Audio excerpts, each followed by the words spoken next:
structure is. Yeah. Okay. Right, is there, so are we on time now? Is everybody? Yeah, we're about to start, aren't we? So I'll start by just giving an overview about what the panel debate is about. We've got a range of fantastic panelists today who've really who've decided to join us. And this panel is really to do with the fact that we know that community food sector across the UK was an enormous contributor to the types of food support that people had. Many people came across the community food sector for the first time during the pandemic for a number of reasons, not just financial, not being able to get hold of food, having to shield, having children, meant that often people find it very difficult to access food. And as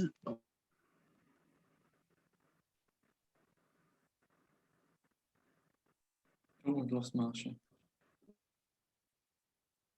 Okay. We've lost Marsha, so maybe she needs to just. Oh, it didn't happen at the earlier session. It was all right. Just give her a minute. Okay, just give it 1 second. Yeah. Until Marsha comes back, and then we'll start the panel debate. It's always the way with technology.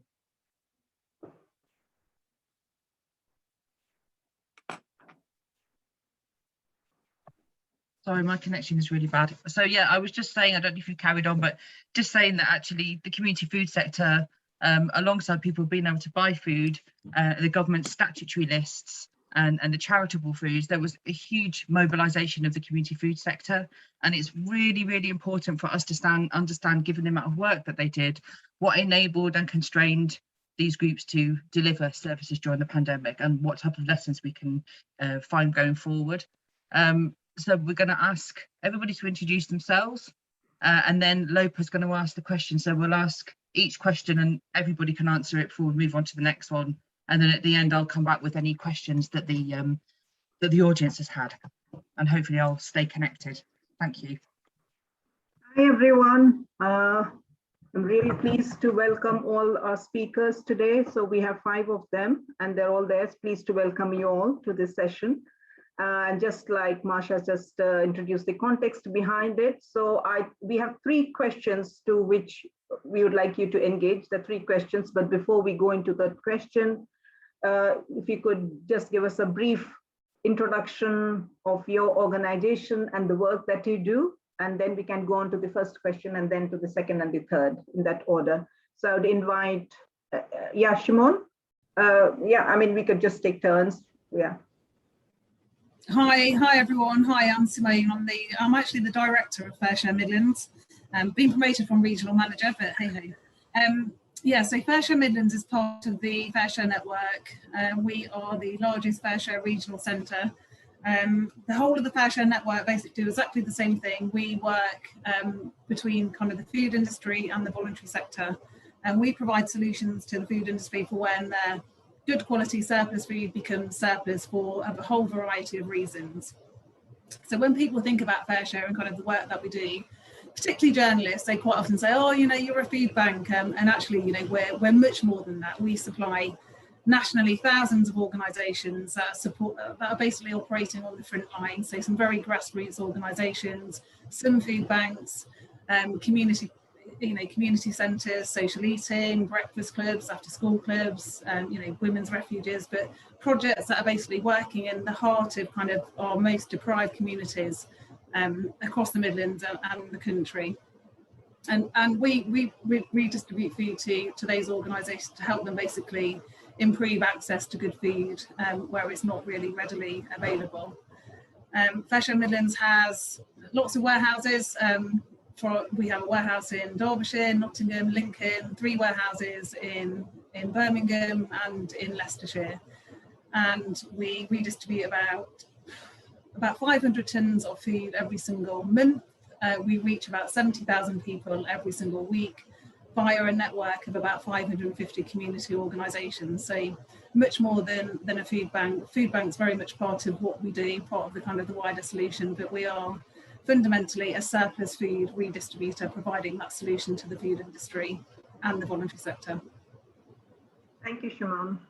Over to Louise. Sorry? Thank you, Simone. I said we can move on to Louise now to introduce herself. Yeah. Hiya, hello. I'm Louise. I'm from National Food Service. We are a national network of different community food providers, all with different shapes. So some of us are based in a centre, so we're like a community cafe, and some of us are run sort of projects here and there. My branch, the one in Bristol, at the moment we run a community dining club once a week, but during COVID we did a massive delivery project, and I think we did about, well, over 50,000 meals right across Bristol and some of South Gloss. And during COVID, I was also helping to support the rest of the National Food Service network to set up similar projects up and down the country. So we helped the one in Sheffield and the one in Falmouth and the one in London. And each with a slightly different logistical system. And then since COVID, I have also been working with lots of the mutual aid groups across South Gloucestershire, which is the county next to Bristol, if you've ever been down there. So there's lots of different structures for community food provision, and so got a bit of insight into different ways of doing it and different ways that people were affected and the choices they went with. Thank you, Louise. And next, Hannah. Good afternoon, everyone. My name's Hannah, and I'm representing Central England Co-op. Central England Co-op is an independent regional co-op. We have businesses through 16 counties, all the way down from South Yorkshire across to Norfolk and Suffolk. Our main two businesses are retail and funeral. We are a co-op owned and managed by our members, our 300,000 active members. And in total, we have around 500 trading sites and 7,000 colleagues.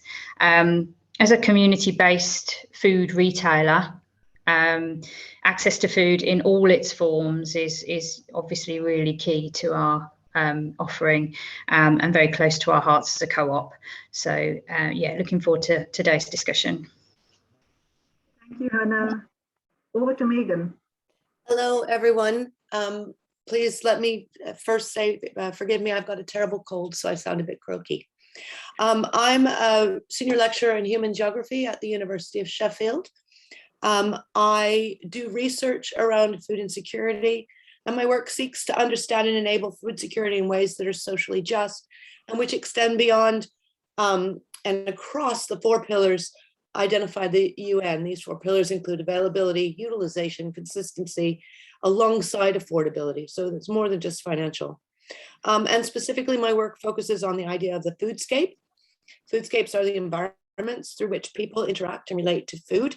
They're designed, dynamic, and regulated in ways that produce food insecurity or security. And moreover, how people relate to these contexts is a determinant of physical and mental health. And within this, food includes the nutrient and calorie aspects, but also its social role. So it intersects a lot with what these other organizations are doing. Taking this more than just food approach means that food becomes both a requirement for and a catalyst of well-being and resilience. My view of research, however, is that it should be purposeful and have utility in real life. And so I've developed a framework called Food Ladders, which is designed to help those who seek to progressively reduce vulnerability to food insecurity and its knock-on effects by building place-based specific levels of support that enables the recognition and enhancement of locally based assets to enable and transform communities.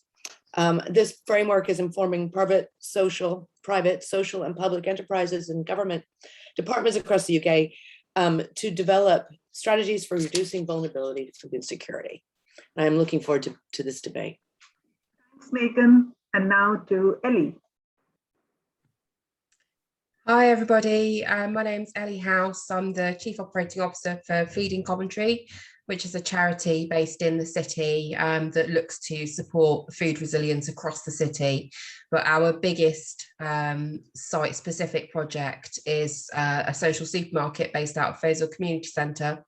So this is a place where families and individuals can come in and get a week's worth of shopping from a whole range of all the food groups, including fresh, fresh produce for a cost of £4, and the bag worth is approximately 25. But within the community centre, we also offer wellbeing activities. So we grow food on site. We have physical and creative activities happening as well. And with the idea that, again, sort of like food resilience is about more than just feeding people. We also operate free school meal provision during the holidays and activities for children and young people. And during COVID times, we also then took on a responsibility to support the redistribution of food across the city to other food hubs that operate across Coventry, of which there is about 10 of varying different sort of slightly different models. But yes, our largest project is Foleshill Community Centre, and that's what I'm representing today. Thank you, everyone. So yeah, we have people with diverse experiences and from different backgrounds and different, so there's a lot to draw on today for today's session. So we start with the first question to engage with is from your experience, and could you please discuss one factor that has enabled the scaling up of community food services over the pandemic period? So yeah, Simone. Just one factor. Yeah. Okay, I'll summarize. It's just one word, okay? Because what enabled the scaling up of community food services was money. Yes, well, that's the important one. Yeah, yeah. From the government, from the food industry, from investors, from times before, but a lot of money was thrown into our sector to help us respond to the pandemic. Right. And then anybody else, please join in. I'll go. Yeah, Go ahead. Louise, you're breaking up. Sorry, it's almost impossible because of Zoom. It's hard to jump in because of the delay. But yeah, I was going to say, I think the furlough made the biggest difference for our organisation, because when we first started, we had no money and the food came from a lot of closing restaurants shutting down gave us the food that they had. So for the month or two, we were just using food that other people would deliver to us because they were afraid. I think because everyone suddenly had so much time and they were I think people needed something to do, and they needed to be doing something for others so that they could handle what was happening. And so there was so much energy suddenly to come and wash up for strangers that you don't normally find. And so I think, people had time to be there for others in a way that we don't normally. So I think furlough was the biggest one. Yeah, yes, that definitely was from our experience here in Coventry as well. So maybe Ellie or Hannah, would you like to, or even Megan, what did you? I'll comment on that point as well, because I agree with Louise that furlough was a huge asset, like supporting asset for us. So when we had programmed to open our social supermarket, open the doors on the 9th of March, and literally 2 weeks later we went into lockdown. So we were this right at the beginning of our journey. We were looking at being like a pantry model, which was very much about welcoming people into the centre and, eating on site and talking together. And all of a sudden that wasn't available anymore. It just had to be this very responsive activity. And we did have a huge influx of grant funding and, so much resource that came in. But yeah, furloughed staff who then became volunteers was critical. But really, I would say also we had like a linchpin member of staff who was able to facilitate like a huge amount of growth in a very quick space of time. So there was some really solid project management skills that went into managing that many people and that big an operation that were just constantly, we doubled in size week after week after week. And I think without some really key resources in place, like that wouldn't have been possible. Yeah. So yes, definitely money, and then the resources, the volunteers that kept the operations going. Actually, those were challenging times. And Megan, you wanted to say something earlier. Yeah, so I'm going to take a slightly different tack to this question. So most of the responses have come from an organizational perspective, and during COVID, I spent a lot of time working with a whole range of organizations and local authorities who are trying to do this coordination. So one of the things that really enabled places to scale up was the ability to rapidly respond to rapidly respond to the crisis through the existence of already flexible, open, and collaborative networks. So where people were used to already working together, they were able to mobilize that in a really important and effective way. And I would also say there were places that were not, these are sort of networks that are not hierarchical and not simply transactional, but ones where people would bring in other interests and other skills as and when they were needed. And so this really quick ability to turn around was really important, and the willingness to take risks, to form new alliances, and to think outside of existing structures and procedures was really really enabled some places to do a lot in light of other constraints that were presented for them. So that kind of networked existence in place already seemed to be really, really important. Yes, and I would add to that, also added to that, there were places where they didn't have, but they did emerge quite quickly. And there was a lot of coordination going on between these fragmented groups working together as well, which is related to the aspect of how networking really helped to put together the operations in place to meet the emergency. Hannah?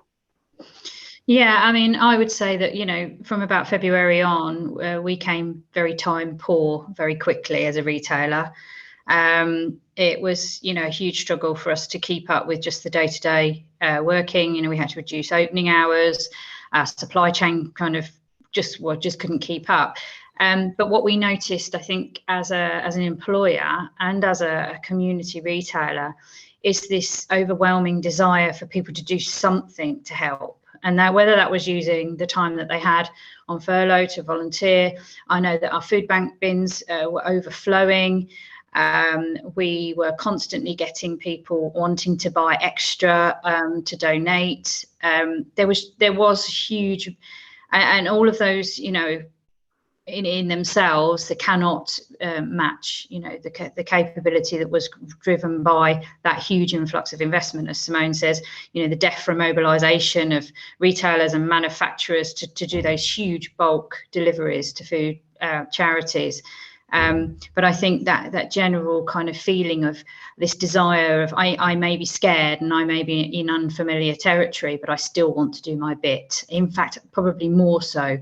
Want to do their bit, want to share what they have with their neighbours, with their, you know, with their local food bank. And one of the things that we found with our local food bank partners was that they had money, but they couldn't buy what they needed because the shelves were empty and they weren't able, you know, most retailers put limits on the upper end. So we tried to work with, you know, food banks to try and make sure that they could get around that somehow.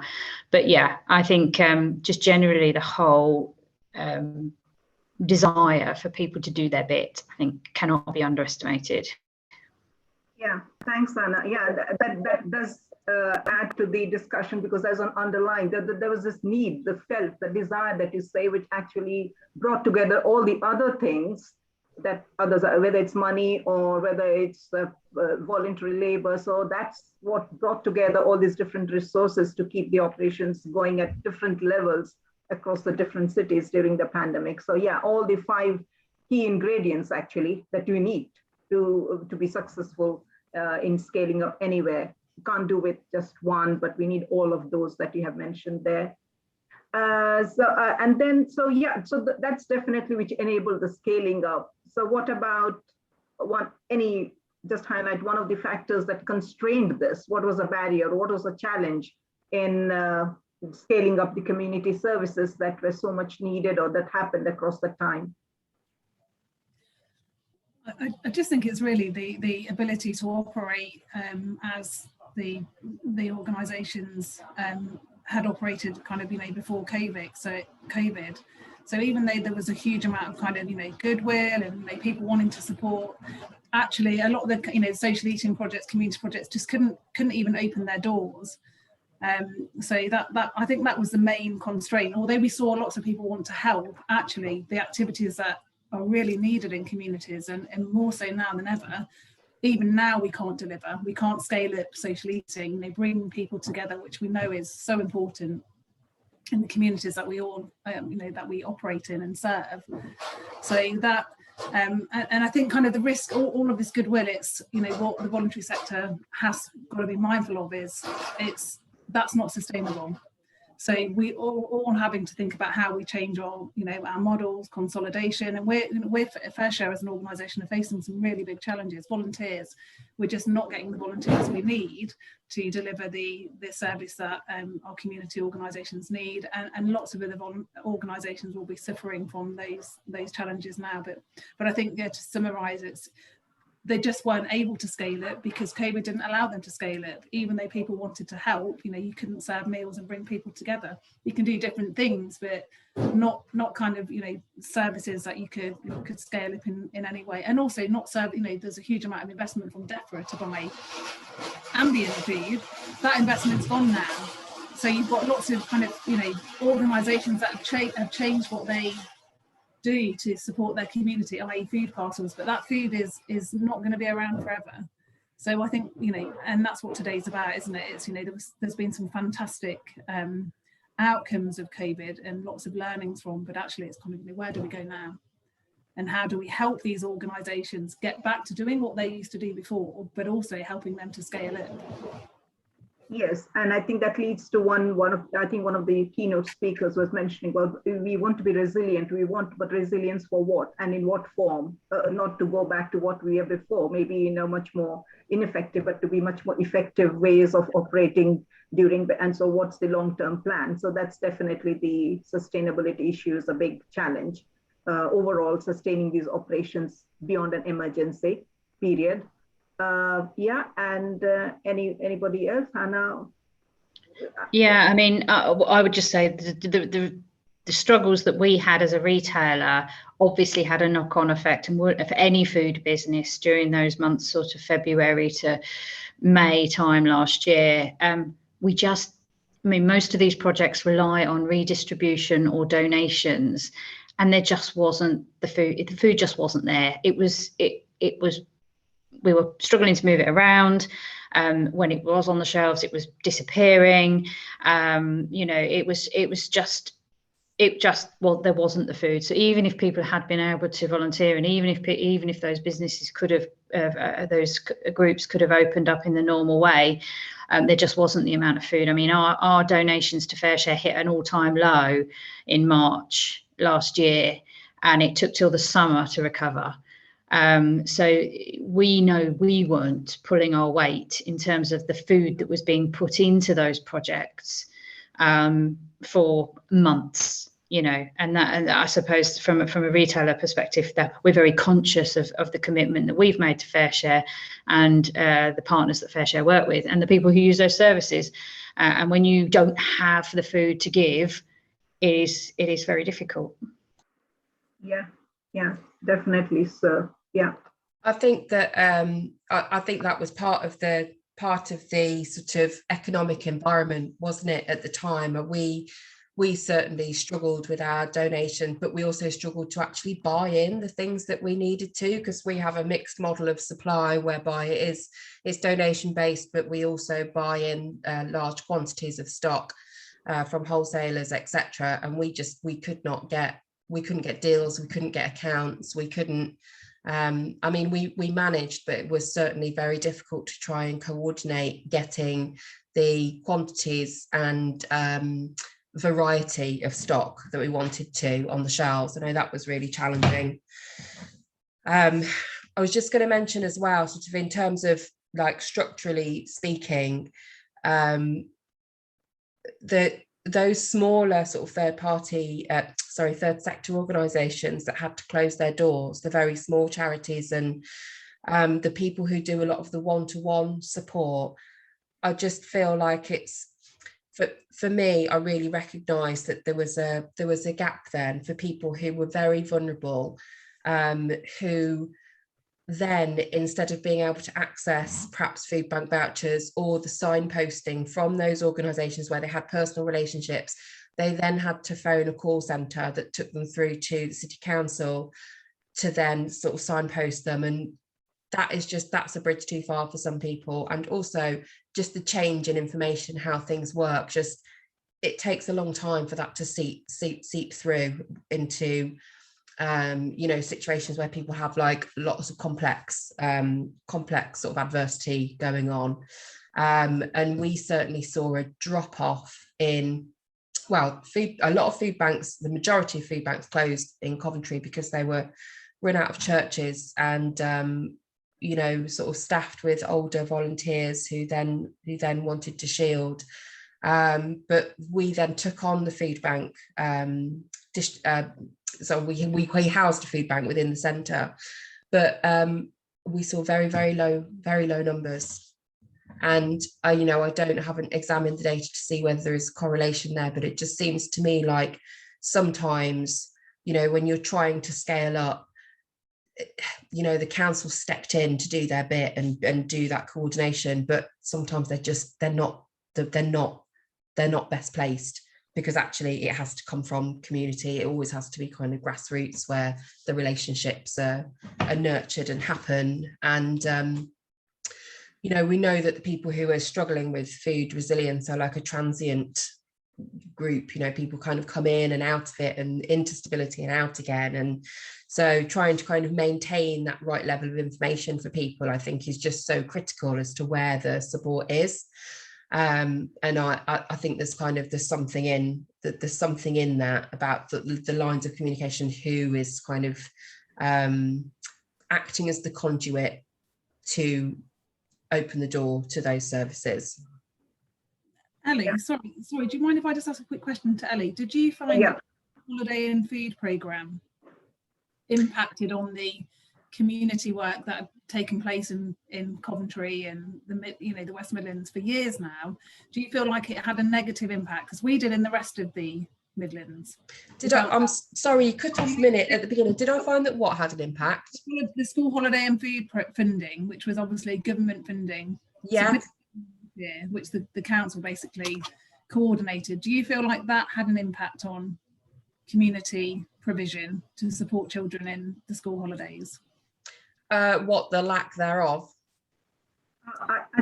I think, Simone, the volume is a little bit less on your side, so possibly, it's okay. I'll send Marsha's just sent me a message. I'll put the question on chat. I'll send it over. Okay, yeah, thanks. Yeah, Louise, do you wanted to say anything regarding what was one of the factors that constrained during that time? I'd love to, yeah, thank you.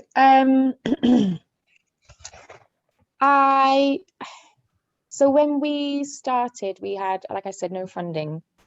And we built most of our logistical systems using Google Drive that was free, volunteers, drivers, and we ended up because we'd done that, we had a phone that people would call the number, we'd bring them food the next day. That was it. That was the system. So from a user perspective, it was like the easiest way to get food in Bristol. We were advertised everywhere, called a number, someone delivered you food, which meant that we were hugely popular because you didn't have to fill in a form, you didn't have to go through anyone else, you didn't have to call the council, you called us, we brought you food. But that meant we then took on delivering meals cooked by lots of other organisations. And the problem we had was that it got to about almost the summer and we were delivering loads and we didn't have any funding, and we applied and the funder said, we funded food. We funded all those people who were cooking all those meals. We funded it. And then we had to argue quite a lot to say, well, we're delivering them to the people. We're the ones that are taking the calls, listening to those stories. You know, I had a team of about 50, 60 people on the phone line that were taking in these calls, sorting it out. And that didn't get recognized until we really had to argue for it, because I think it was a bit of the system that was kind of unseen. And then as the pandemic went on and we got towards, you know, the end of last summer, where things were kind of winding down for a lot of people, that became really difficult because, you know, I was exhausted. For one, I've been coordinating this project since March. I had nothing left to give. And actually taking in and hearing these stories from people and kind of holding that was really difficult.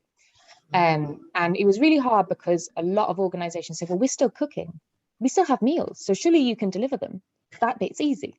And so having to tell people it's not easy. And we can't keep doing it on our own. And the other volunteers kept leaving. I was like, I cannot take these orders and find these people anymore. And that constrained it. I think people forgot how hard it was to be the only person someone spoke to all day and the only way they got food. I think that was constraining it, the energy to do that. Yeah. But I think although there has been much appreciation of the entire force with which the communities came together to respond to the crisis, there's a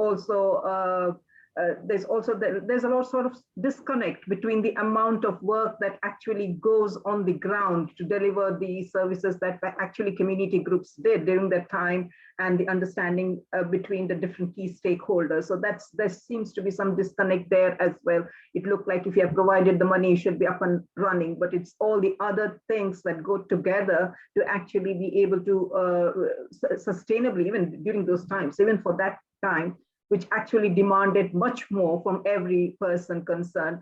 So there was this experience, which I have also learned from other community groups as well. Anybody else who hadn't had a chance? Megan, do you want to step in there from constraining factors during the pandemic? Sure. I would say there was a lot of unevenness. So there were people who were giving every single thing that they had, every ounce, like Louise is talking about, and others who wanted to give but couldn't find a place to be in that space, couldn't find a way. I know of people wanting to volunteer and phoning around saying, I really want to volunteer, and nobody would respond to their phone call, or they would say, no, we don't have any room for you because of capacity issues. I think also there were issues around national support, which was misfocused in some ways. So certainly there were examples of people receiving free food who didn't want it and didn't need it or could afford to buy it. And so what they were receiving in their parcel boxes was not food that they wanted or needed. And then yet at the same time, there were people who needed support who couldn't get it, and they didn't necessarily know where to go to get it. And I think also there was some really interesting, again, I'll go back to this notion of networks and rigidities.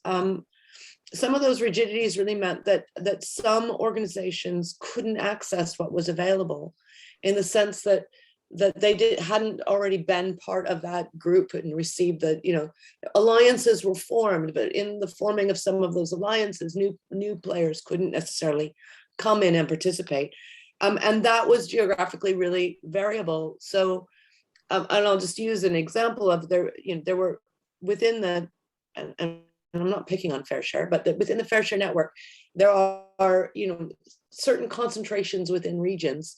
And if you happen to be part of a group of independent organizations that haven't been part of that network, certainly there were stories of people being turned away, or organizations being turned away during the pandemic because they couldn't, because there was no more capacity within the regional centers to take on and bring in new startup organizations.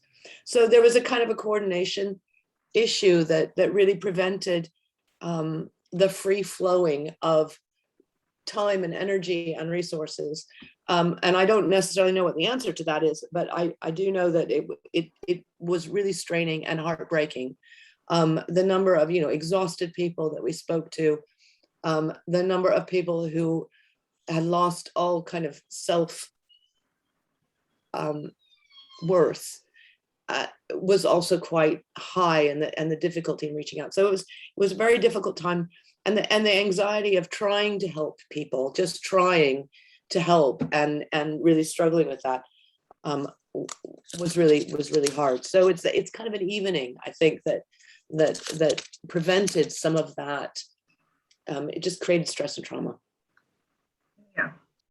And I guess it's a long drawn out nature of the restrictions amidst with everything was happening also contributed to that. Nobody had anticipated that this will run for a year or so.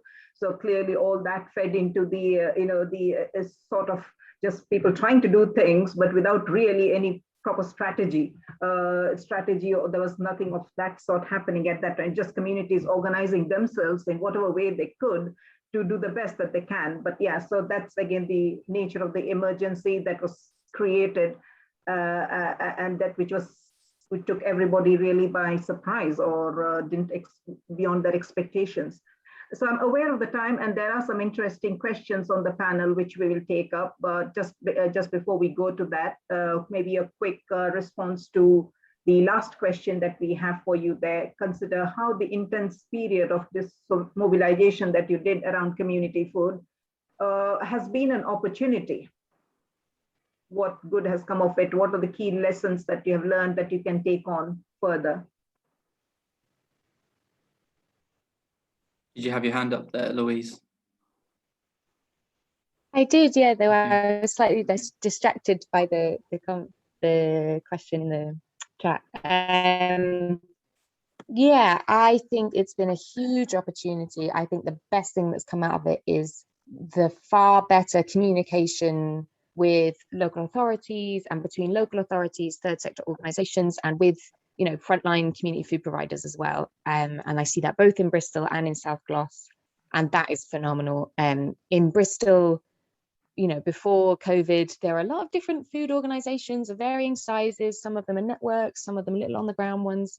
And it was always a bit competitive, and it was a little bit, some people, yeah, we are working together, but we're fundamentally competing at the same funding. So we do need to, but over the pandemic, everyone was like, right, we just need to pool our resources and do what we can and just make that work. And even though things are going back and getting a little bit, all right, now we're in our corner and you're over there and we're trying to compete, we're still communicating so much better. I can just email the head of Feeding Bristol and he gets back to me and says, oh, here you go. And it's, yeah, by far, that's the best thing. Can I just jump in? Just what Louise said about competitions just made me smile, because yeah, I absolutely feel that as somebody who has food. I mean, we don't necessarily have, we do give money to food businesses through our community dividend programme, but we face that quite a lot, that territorial nature of people who have got a patch and think because our store is on their patch they should get all of our food, and it can be quite competitive. And you're right, during those months nobody cared anymore. People were sharing, people were moving things around, they were sharing. If one had storage and somebody else had what they needed, they were moving things around in between themselves, and it was great to see. And I really hope that is sort of harnessed going forward. I would just say from a retail sort of food business point of view that absolutely what this has shown is the amount of surplus that there is in the system, and how when people put to one side the fact that yes, it costs money to move it around, and maybe it's not the most convenient thing, maybe putting it in anaerobic digestion or in landfill even, God forbid, would be better than moving it around. I think this has removed some of those objections that food businesses might have to putting their food into redistribution, and I really hope that they've learned how how it can be done quickly and without too much fuss, and also the benefit it brings, because we're absolutely committed to making sure we don't put food in the bin as a business, and we really have tried very hard with Fareshare's support over the last few years to bring other food businesses along on that journey with us. And I really hope that this period has shown those food businesses that it can be done and it really should be done.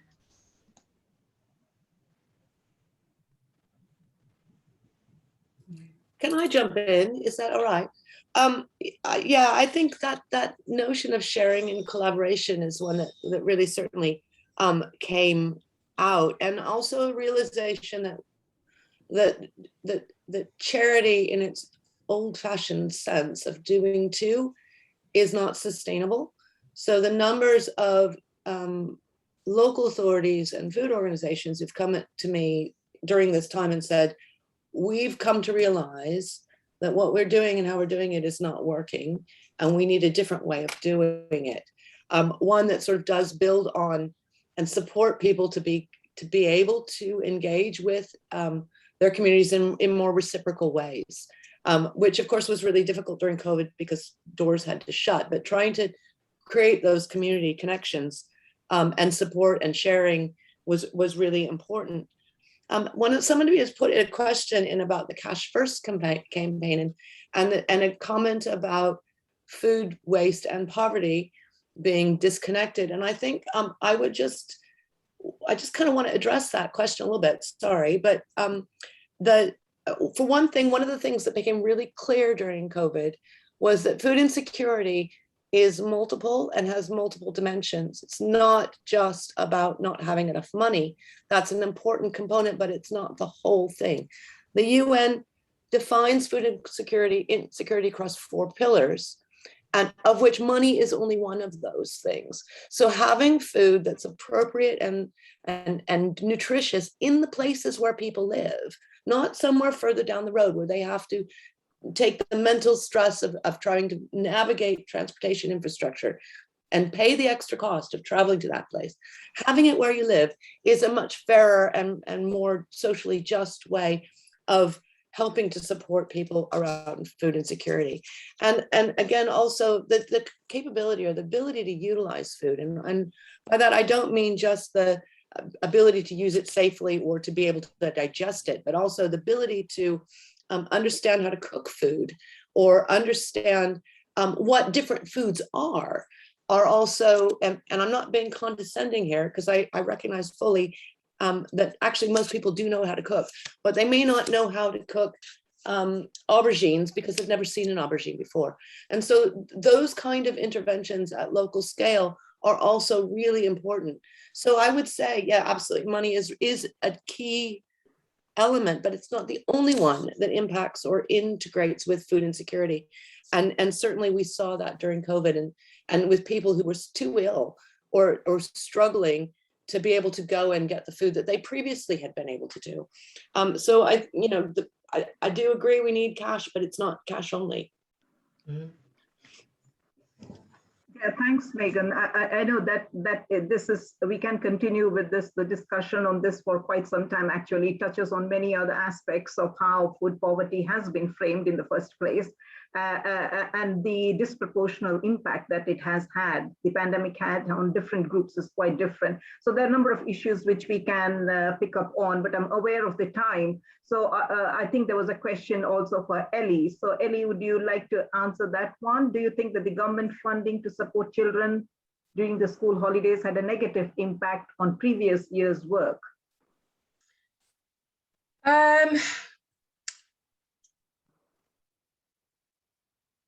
Is it okay if I just come back to the previous question just for a minute, Lopa? Yeah. Because I just Yeah, wanted to pick up on what Megan has just been saying, and Yeah. I was just thinking about the period of opportunity that's been available, and I just wanted to say that, you know, I think one of the best things to come out of the recent period is our on-site community garden, which, as you know, Lopa, is like a real kind of passion of mine. And it was one of the few things that we could still do outside. People could attend and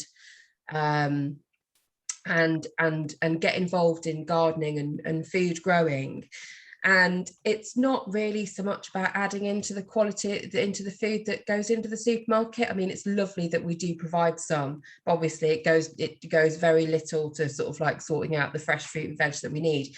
But it's the relationships that were then built up during the periods where we could speak together and see each other, where there's been friendships that have evolved that then created like mutually supportive networks, and reduced people's isolation and allowed them to have a space where we eat together in the garden. So we'll get together, do some work, and then one person will cook some food and bring it. And it's that element of like, joyful enjoyment of food, I think, which has been a really great thing to see and acknowledge. And I kind of agree with the conversation that's just been happening, that food poverty, as we call it sometimes, is just like it's a presenting issue of so many different things. And I'm just like, I really just kind of want to get behind the well-being work that is done sort of around food. Is really important. Just coming back to the school holidays provision question, I don't know if anybody else can jump in on this. I'm just going to say that I didn't have any previous experience beyond COVID as to what school holiday provision looked like, because I was concentrating on the building, reopening the building. So I think that might need to be picked up with somebody else. Sorry. Yeah, so I think we need to draw to a close now. Jordan is reminded, but I think, yes, it has been an extremely challenging time, the pandemic, but it was good to listen to all the views that was shared in the panel today. So thank you to everyone. In a strange way, it has all connected. The pandemic did connect us back to food in many different ways. That's what I think. There was a disconnect completely, and we have been reconnected with various ways through growing and sharing and establishing connections between people to people, between people and local councils. So there's been a lot of connections, I think, which has emerged, and hopefully that will carry on. So thank you, everyone. And Masha and Jordan, any final? Just to say thanks for the speakers. Really interesting. It's a shame we don't have more time. We've got to move on with the agenda. But at 4:10 today, there's an event all about Fareshare and the research that Marsha, me and David have undertaken, and to look at the kind of front line of what's happening with community food provision in the pandemic. So join us